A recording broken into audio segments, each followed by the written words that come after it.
ಎಲ್ಲರಿಗೂ ನಮಸ್ಕಾರಗಳು. ಇವತ್ತು ನಾವು ವ್ಯಕ್ತಿತ್ವದ ಅಭಿವೃದ್ಧಿಯು ಹೇಗೆ ಹೊಂದಿರಬೇಕೆಂಬುದನ್ನು ತಿಳಿದುಕೊಳ್ಳೋಣ. ಮೊದಲನೇ ಅಂಶ ಬಂದು ಬಿ ಯುವರ್ ಸೆಲ್ಫ್. ನೀವಾಗಿರಿ. ಪ್ರತಿಯೊಬ್ಬ ವ್ಯಕ್ತಿಗೂ ತನ್ನದೇ ಆದ ವ್ಯಕ್ತಿತ್ವವನ್ನು ಹೊಂದಿರ್ತದೆ. ಅದನ್ನು ಅಭಿವೃದ್ಧಿ ಮಾಡಿಕೊಳ್ಳಬೇಕು. ನಮ್ಮಲ್ಲಿ ಪ್ರತಿಯೊಬ್ಬ ವ್ಯಕ್ತಿಯು ವಿಭಿನ್ನವಾಗಿ ಒಳಗೊಂಡಿರ್ತಾರೆ ಮತ್ತು ಪ್ರತಿಯೊಬ್ಬ ವ್ಯಕ್ತಿಯಲ್ಲಿ ಕಲಿಯುವ ವಿಷಯವನ್ನು ಹೊಂದಿರ್ತದೆ. ಅದನ್ನು ಕಲಿಯಿರಿ, ಆದರೆ ಅವರ ಹಾಗಿರಬೇಡಿ. ಏಕೆಂದರೆ ನಿಮ್ಮ ವ್ಯಕ್ತಿತ್ವವನ್ನು ಅಭಿವೃದ್ಧಿಪಡಿಸ್ಕೊಳ್ಬೇಕಲ್ವಾ. ಸೊ ಅದಕ್ಕೋಸ್ಕರ ಬಿ ಯುವರ್ ಸೆಲ್ಫ್ ಅಂತ ಹೇಳೋದಕ್ಕೆ ಇಷ್ಟಪಡ್ತೇನೆ. ಮತ್ತು ಎರಡನೇ ಅಂಶ, be confident in your self. ನಿಮ್ಮಲ್ಲಿ ಆತ್ಮವಿಶ್ವಾಸವಿರಲಿ.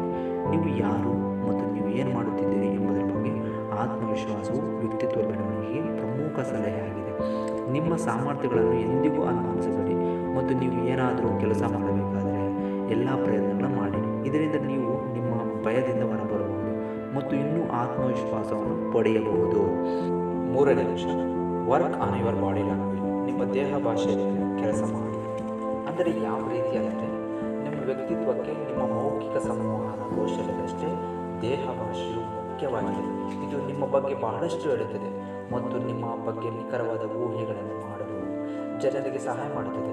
ನೀವು ನಡೆಯುವ, ಕುಳಿತುಕೊಳ್ಳುವ, ಮಾತನಾಡುವ ಅಥವಾ ತಿನ್ನುವ ವಿಧಾನ ಸೇರಿದಂತೆ ಎಲ್ಲವೂ ನಿಮ್ಮ ಸುತ್ತಲಿನ ಜನರ ಮೇಲೆ ಪ್ರಭಾವ ಬೀರುತ್ತದೆ ಮತ್ತು ಸರಿಯಾದ ದೇಹ ಭಾಷೆ ನಿಮ್ಮ ವ್ಯಕ್ತಿತ್ವಕ್ಕೆ ಅದ್ಭುತಗಳನ್ನು ಮಾಡಬಹುದು.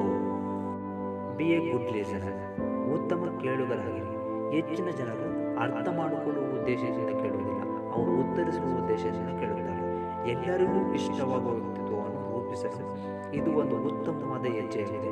ಯಾರಾದರೂ ನಿಮ್ಮೊಂದಿಗೆ ಮಾತನಾಡುವಾಗ ಆಸಕ್ತಿಯಿಂದ ಆಲಿಸಿ ಮತ್ತು ಅವರಿಗೆಲ್ಲ ಗಮನ ಮತ್ತು ಪ್ರಾಮುಖ್ಯತೆ ನೀಡಿ.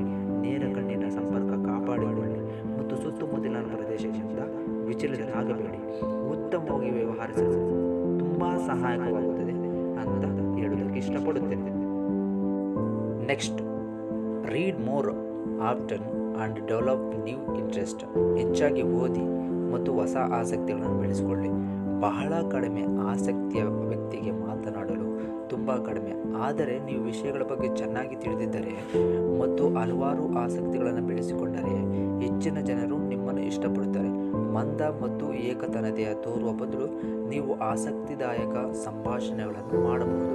ನೀವು ಹೊಸ ಜನರನ್ನು ಭೇಟಿಯಾದಾಗ ನಿಮ್ಮ ಜ್ಞಾನ ಅಥವಾ ನಿಮ್ಮ ಆಸಕ್ತಿಗಳನ್ನು ಹಂಚಿಕೊಳ್ಳಬಹುದು ಮತ್ತು ಸಂಭಾಷಣೆಯಲ್ಲಿ ತೊಡಗಿಸಿಕೊಳ್ಳಬಹುದು ಎಂದು ನೀವು ಏನನ್ನು ಹೇಳಬೇಕೆಂದು ಯೋಚಿಸಬೇಕಾಗಿಲ್ಲ.